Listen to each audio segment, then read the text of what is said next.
What's up, Travian Warriors? I'm Jay, and welcome back to LLT Kingdom, the channel where legends are made.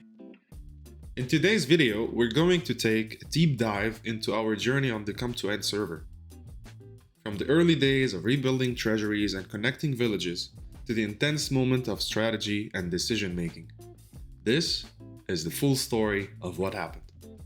In the first video, I mentioned how our royals had left, leaving it up to the newly formed team to rebuild and reconnect the kingdom's treasuries.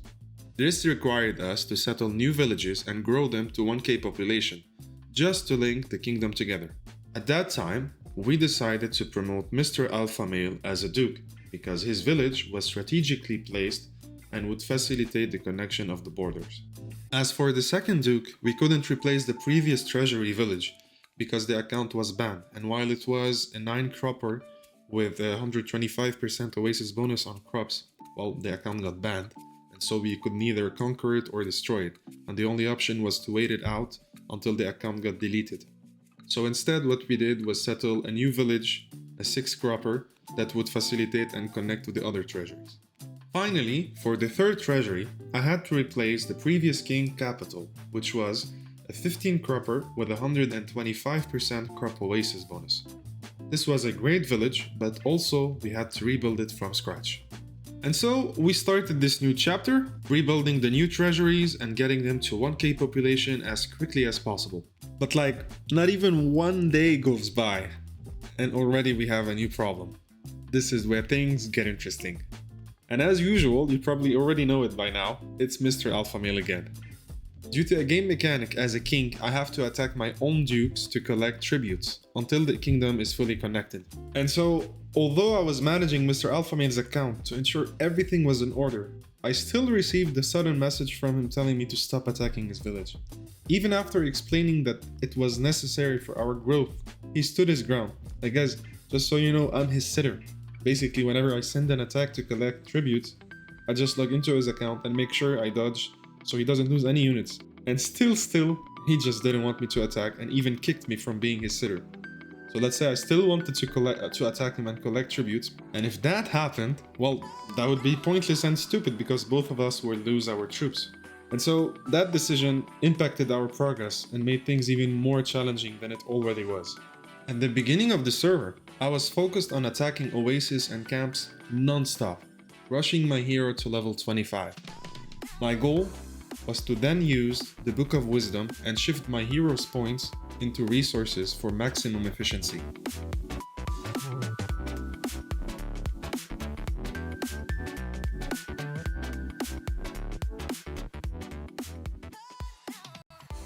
I soon realized that sticking to this strategy wasn't going to benefit the team.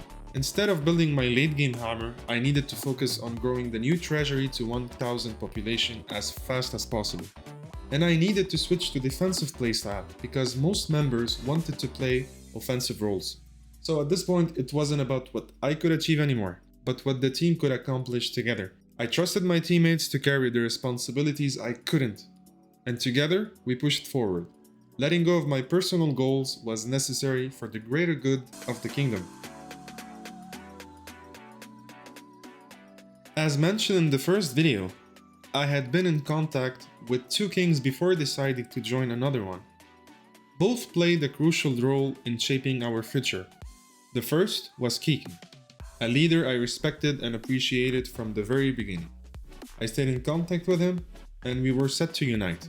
I even facilitated negotiation between Keegan and my previous king, making sure everything was in place for our union. Now that I was king, this union felt certain. That said, connecting our kingdoms wasn't going to happen overnight.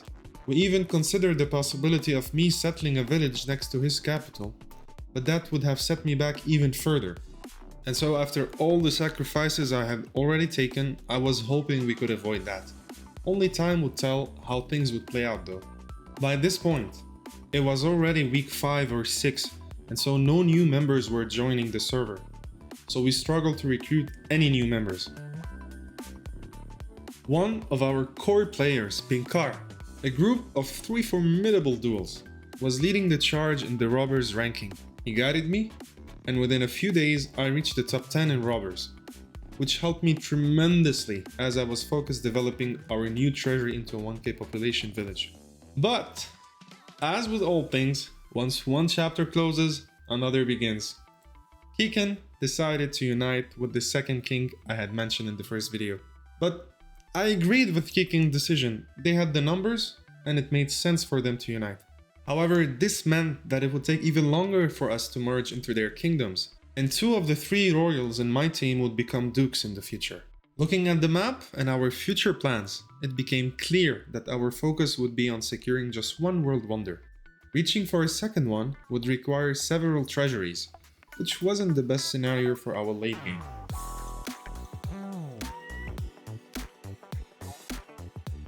To make our union with Kiken's kingdom possible, we needed to hit the 10k treasury mark and open a new treasury.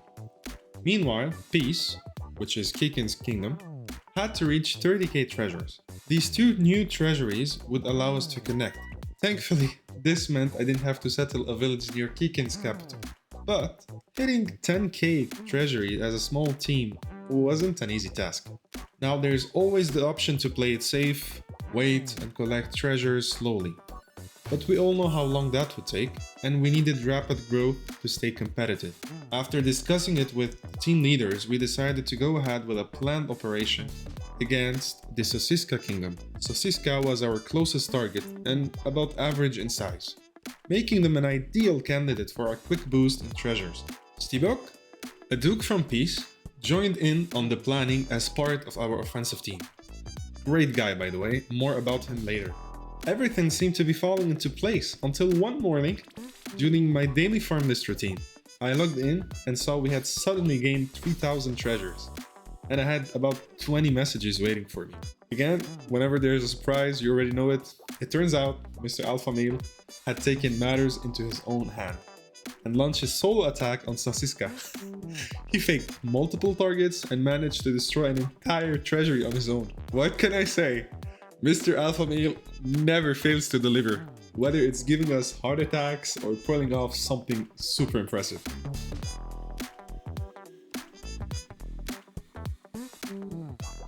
And so, after gathering some of our mightiest warriors, we organized an operation against the Sosiska kingdom to secure the remaining treasures needed. We weren't many, but we didn't need that, just 4 brave Spartans. These weren't just any players. They were legends in the making. Warriors who carved their names into Travian history. Now, of course, we showered Sosiska with fakes to mask our real targets, and the operation was a resounding success. We collected over 1.5k treasures, more than enough to open our 4th treasury and complete the merge. With the success of the operation, it was time to transition and merge into Peace Kingdom. And so, your favorite character, guys, Mr. Alpha Male, stepped down to return as a governor. But be sure, this is not the end of his epicness. Now that the union was established, it was time to reflect on our strengths and weaknesses as a kingdom, so we could plan ahead and solidify our position. Some of our main treasuries were dangerously close to the enemy kingdoms, making them prime targets. Here's a small spoiler: Stibok took hit after hit. I mean, like sieges after sieges non-stop. His treasury had to be rebuilt so many times. And let me tell you guys, this is probably the best, actually one of the best hilarious moments on that server. It's so funny, it's so good, but we'll get to that in more details later. Moving on, according to Getter Tools, some of our main players were spread out across the map, chasing after coveted croppers, but that left them exposed. Without defensive players nearby, they were vulnerable to attacks. Another is we had a lot of new players, some of whom were, well, let's just say they needed a lot of hand-holding. It took a lot of patience to train and guide them, and that was exhausting at times. My teammates know exactly who I'm talking about, but hey, we've all been noobs at some point, and with the right mentorship, they could become strong players. And of course, there was one particular player, by the end of the server, had become universally disliked by the team. Like, great achievement, congrats. Let's just say that she had a bit of a bossy attitude and didn't communicate well. Also, English wasn't her first language, and we often had to rely on Google Translate, DeepL, and even ChatGPT to communicate with her, which only added to the time commitment and frustration. If you know, you know. Now, from day one, I believed we had some of the best players on the server, if not the best. Sure, there were some formidable opponents, and funnily enough, some of them are now playing alongside us on the COM2 server.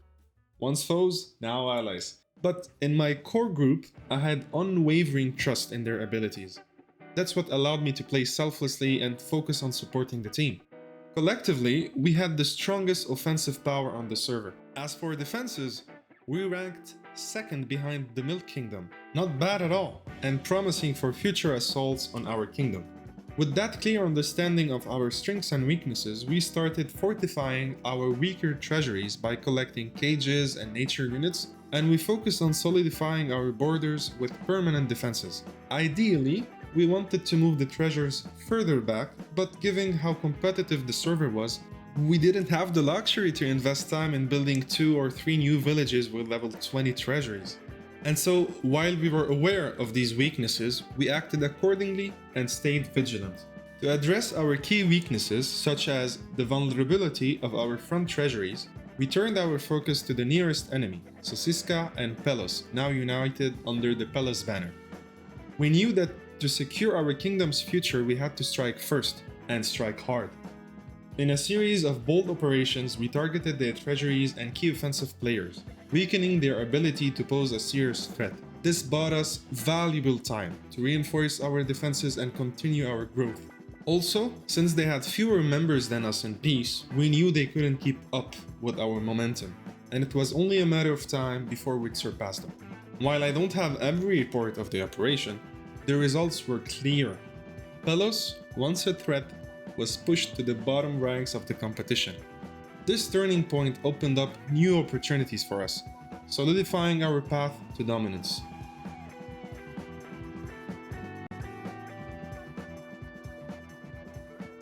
As we progressed further, it became clear that one of our major limitations was the shortage of rams, crucial for effective operations.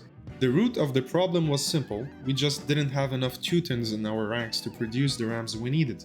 Some of our key offensive players quickly recognized this and adjusted their strategies. Instead of focusing on catapults for the world wonder, they shifted their efforts to rams, trusting that others would fill the gaps where needed. What made this team special was this shared commitment to the bigger picture. Each player put aside personal goals, knowing that their teammates would take on the necessary roles. It wasn't about individual achievement anymore. It was about working together to achieve something greater. Everyone adapted, everyone sacrificed, but the belief in each other never wavered.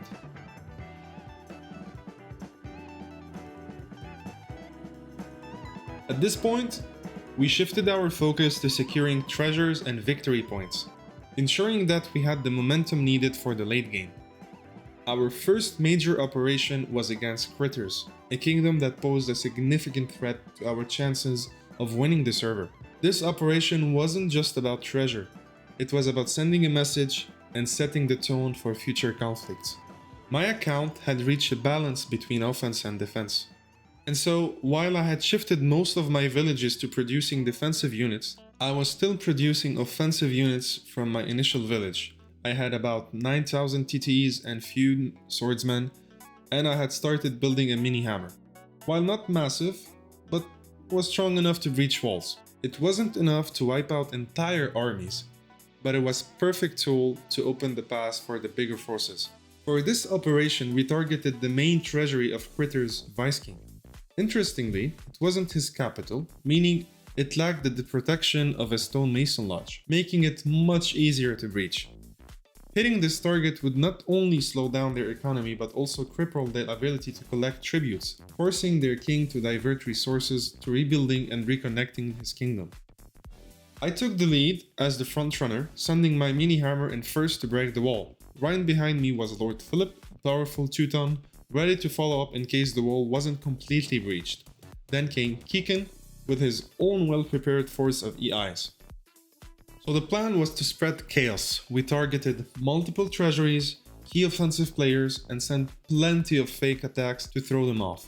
Once the frontrunners, myself, Lord Philip, and Keegan hit the target, the rest of the squad would follow and make it rain destruction. And that's exactly what we did. The reports spoke for themselves. Ritter was caught off guard, and the operation was a resounding success. Despite the success, I do believe we could have done more. We could have completely destroyed the village had we sent waves of catapult in succession instead of focusing them all in one single attack. In hindsight, I think we missed an opportunity there, perhaps due to a lack of proper monitoring and mentorship.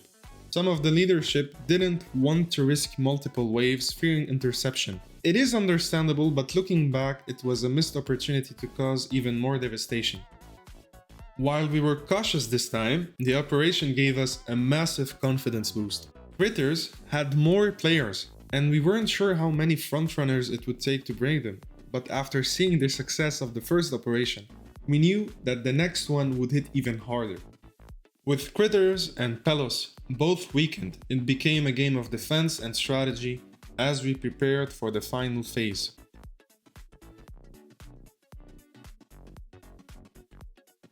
Despite several coordinated attempts to break through our treasuries, we stood strong.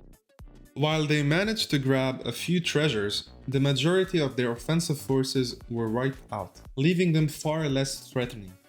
Now, let's talk about Stibuk, one of our top 5 offensive players and a core leader in our push for World Wonder domination. This guy wasn't just about military strength, he led by example, and he had the ability to keep the team's morale high, even when things got tough. Our first interaction was actually before the union with peace. Back when I was still a governor, it happened during an auction for a relatively low value item, where I placed a high bid to avoid being outbid while I was away. I came back to find Stibuk had outbid me with a huge margin. Just for fun. That led to one of the funniest exchanges I've had in game, and from that moment I knew he was someone who could make even the most competitive scenarios lighthearted. As our kingdom began united, Stibuk became a key target for Pelos' relentless assault. And let me tell you, he wasn't shy about voicing his frustration. His personal messages were filled with hilarious rants about being constantly targeted, not to mention his outburst about a certain woman player who was driving him crazy. He'd message me non-stop, going on about how she was making him lose his mind. But behind the jokes and the complaint, Stibuk was an absolute winner. He wasn't just whining about being targeted, he rebuilt his villages, staying focused and always bounced back, despite the pressure. And even with all the attacks, he remained one of our highest ranked offensive players, and always ready to unleash his army when it mattered most. His resilience and leadership were a testament to the spirit of the kingdom, proving that humor, focus, and perseverance could exist in even the most challenging situations.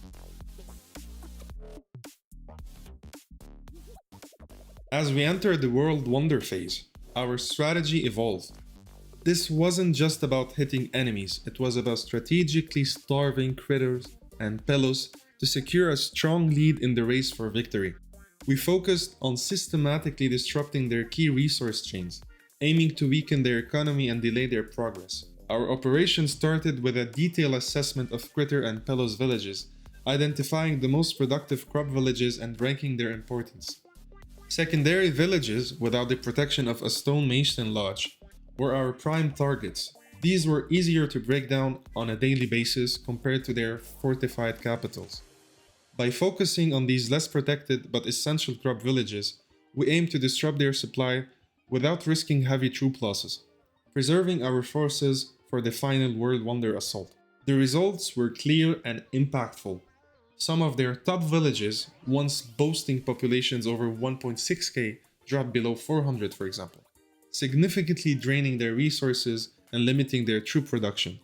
With their main growth stunted, they struggled to keep up while we steadily expanded our advantage. This tactical edge reinforced our lead and maintained our momentum in the World Wonder phase, setting the stage for the decisive final pushes that would shape the endgame.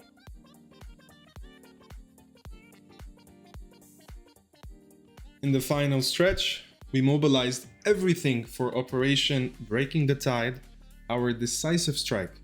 Most of our offensive forces focused on Critter's main world wonder, with part of our strength supporting Milk in hitting their secondary world wonder.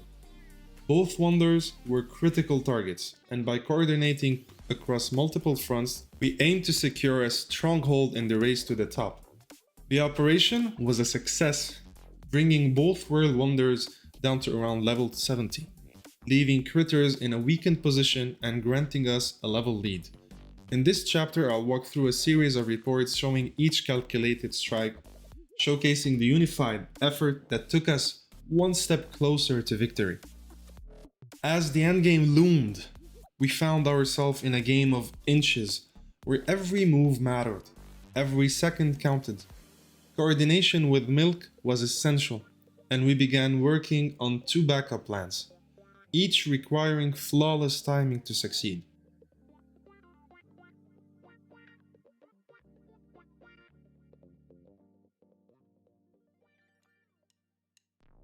Following the recent operation, the aftermath was intense. Milk had the highest World Wonder level, followed closely by Pelos, then us. We were tied in victory points with Critters, but their 2 World Wonders and bonus victory point percentages put them at an advantage. Luckily, we still had Pinkar's army and a few remaining forces ready to strike for one final operation. Assessing the options, 2 strategic plans emerged. Plan A: target Critter's main World Wonder, crashing it to eliminate their victory point bonus. But timing was critical, any slip up and they retaliate. This was high risk, and success wasn't guaranteed. Plan B: hitting Pelos' great warehouses to prevent them from getting level 100 before us, which would hand Critters the server win. Instead of outright destruction, our goal was to demolish their great warehouses, slowing their progress. This would allow us to overtake their World Wonder level. In this scenario, we'd gain the extra 8% victory point bonus and the lead we needed. In both scenarios, we needed Milk support and precise coordination to execute these plans seamlessly. The stakes couldn't have been higher. Our last operation, an epic endeavor we'll call Operation Final Stand, had to be perfect. With everything riding on this, we strategized our timing, gathered our forces, and prepared for one last shot at victory. As the final moments of the server drew near, tension ran high. We'd made all the plans, prepare our final pushes, and timed each hit. But as the attacks began to land, the result didn't seem decisive. Reports began to flood in, but they didn't tell the story we'd hoped. Some team members, seeing the outcome, started messaging doubts, convinced this would be the end of our run, with most of our assaults already landed. It seemed like we might be heading for defeat. And so with that being said, we came short. I don't know what to say. I'm bad in these situations, but it is what it is, you know? You win some, you lose some, and props to Critters, they did great. They built a wall that we couldn't reach, and they did great. Congratulations to them. Yeah, and if you believe me for 1 second, that means I fooled you, and you're crazy. And so let me tell you right now, watch the finale, enjoy it, and yeah, that's it.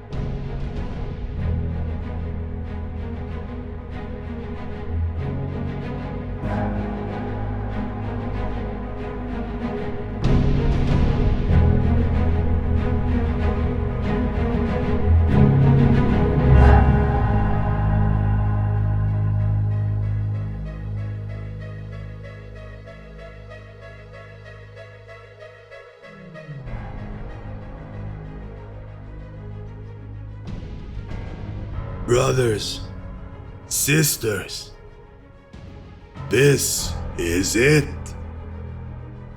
The moment we fought for. bled for, and sacrificed everything for. Look at how far we've come. No one thought we'd make it. They laughed, they mocked. But here we are, stronger than ever, fiercer than ever. This battlefield is more than just land. It's where legends are born. It's where we become unforgettable. Now listen closely. The enemy thought they could break us. They thought we'd crumble. But what they didn't see coming is the fire in our hearts. A fire that burns brighter than fear, stronger than doubt. We are not just a team. We are a force of nature. Every step we've taken, every battle we fought, has led us to this point. This isn't just about victory. No. This is about carving our names into the halls of eternity. We're here to show them what happens when they push us to the edge. We don't break, we rise. Now, unleash everything. Give them nothing. Take it all.